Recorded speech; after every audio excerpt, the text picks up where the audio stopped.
Guys, welcome to our channel. आज हम जैसे कि हमने लास्ट लेक्चर में भी यूनिफॉर्मली कन्वर्जेंस के बारे में डिस्कस किया था और उससे बेस एक एग्जांपल भी की थी।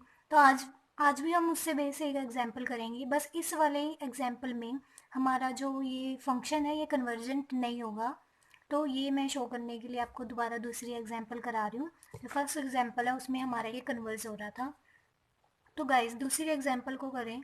तो जैसे कि मैंने आपको स्टेप्स बताए थे, इन स्टेप्स को फिर फॉलो करेंगे। जैसे कि हमारे पास फंक्शन गिवन है, अब हमने एफ एक्स बनाना है। तो एफ एक्स बनाने के लिए limit n tends to infinity f n x, limit n tends to infinity n x one plus n the square x the square. अब क्या करेंगे, न्यूमिनेटर डिनोमिनेटर को एन दी स्क्वेयर के साथ डिवाइड करेंगे। तो ऊपर हमारा बच जाएगा x बाई एन और नीचे हमारा बच जाएगा 1 by n square plus x the square. तो गैस इसमें जब इन्फिनिटी पुट करेंगे तो ये हमारा सारा फंक्शन क्या बन जाएगा, ज़ीरो। एंड अब हमारे पास ये ज़ीरो आ गया। अब इसके बाद हमने क्या करना है, सेकंड स्टेप में हमने कहा था एप्सिलॉन क्या है, ग्रेटर देन ज़ीरो। तो हमने ग्रेटर देन ज़ीरो करके ये फंक्शन निकाल लेना है, zero. F n x minus f x is equal to, f n x कितना है, एन एक्स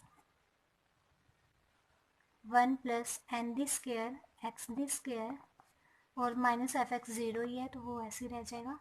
अब हमने कहा है कि ये वाली टर्म क्या है, लेस देन एप्सिलॉन।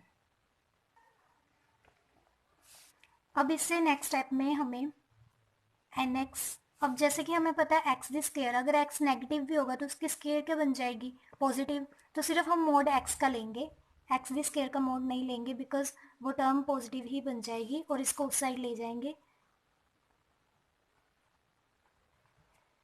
तो अब क्या करेंगे, इसको सिंप्लीफाई करेंगे।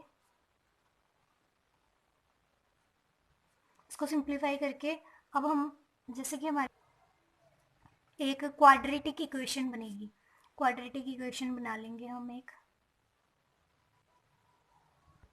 ये हमारी एक क्वाड्रेटिक इक्वेशन बन चुकी है। अब इससे हम क्या करेंगे, रूट्स फाइंड कर लेंगे। एन को फाइंड करना है। जैसे कि हमें पता है कि फॉर्मूला क्या होता है हमारे पास, minus b plus minus b the square minus 4ac upon 2a। जैसे कि हमें पता है ये क्या है हमारा, a, this is b and this is c। तो माइनस बी, एक्स का मोड क्या होगा, एक्स का मोड ही रह जाएगा, plus minus b the square x की मोड की square minus 4ac।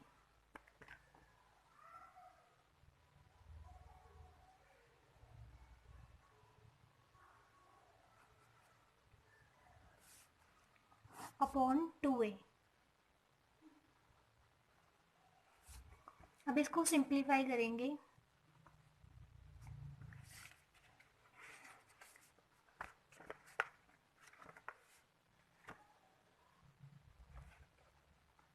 X the square को हम कॉमन निकालेंगे। जब अंडर रूट के सामने x the square under root के साथ कॉमन निकलेगा तो सिर्फ एक्स दी मोड आ जाएगा बाहर, अंदर आ जाएगा 1 माइनस 4 एप्सिलॉन दी स्क्वेयर अपॉन 2x दी स्क्वेयर एप्सिलॉन। और एक्स नीचे वाले एक्स के साथ कैंसिल हो जाएंगे तो ऊपर सिर्फ बचेगा 1 माइनस 4 एप्सिलॉन दी स्क्वेयर और नीचे एक ही एक्स रह जाएगा 2x एप्सिलॉन। तो ये हमारी n की वैल्यू निकल गई। अब इसके बाद हमने बताना है कि n की वैल्यू निकालने के बाद अब हमने m फाइंड करना है, जो क्या है हमारा मैक्सिमम वैल्यू। जैसे कि लास्ट वीडियो में मैंने आपको बताया था कि m तभी निकलेगा अगर n हमारा इन्फिनिटी को अप्रोच नहीं कर रहा होगा। तो हमने पहले ये देखना है कि इन्फिनिटी को अप्रोच कर रहा है या नहीं कर रहा। देखो, जैसे कि हमारे पास x क्या था, एनी रियल नंबर, और रियल नंबर में ज़ीरो भी आते हैं। अगर हम यहाँ पे ज़ीरो पुट कर देंगे तो हमारा एन इन्फिनिटी आ जाएगा। So we can't find the positive value, जो पॉजिटिव इंटीजर मैम। सो हम कह रहे हैं x if approaches to 0 then n approaches to infinity, so not possible to find positive integer m। So positive integer m को find करना possible नहीं है, तो हम कह देंगे f n x minus f x which is less than epsilon for all n greater than और equal to m for all x belongs to real number. So f n x is not uniformly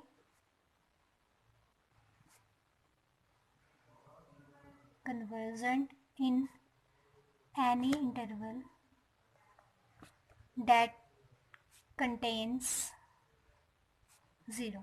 तो question में यही कहा था कि हमारे को show करना है कि ये नॉट यूनिफॉर्मली कन्वर्जेंट है किसी भी इंटरवल में जिसमें 0 हो, और वो इंटरवल हमने जैसे कि रियल नंबर था तो रियल नंबर में 0 आता है, और जब 0 आया तो ये नीचे वाली टर्म क्या बन गई, इन्फानाइट। इन्फानाइट बनने में हमारे पास पॉजिटिव वैल्यू m नहीं निकली, तो ये क्या हो गया, नॉट यूनिफॉर्मली कन्वर्जेंट। अगर बाकी रियल्स नंबर हम यहाँ पर पुट करते तो ये इन्फानाइट नहीं बनती और हमारा कन्वर्जेंट प्रूव हो जाता, बट इन्होंने x belongs to real number कहा था, तो रियल नंबर में 0 भी आता है, पुट करने से ये इन्फानाइट आ गया। तो गाइस इस मेथड से हम यूनिफॉर्मली कन्वर्जेंट को प्रूव कर सकते हैं। तो बस आपको ये स्टेप्स दिमाग में रखने हैं, इनको फॉलो करते ही आपको इजीली यूनिफॉर्मली कन्वर्जेंस निकालनी आ जाएगी।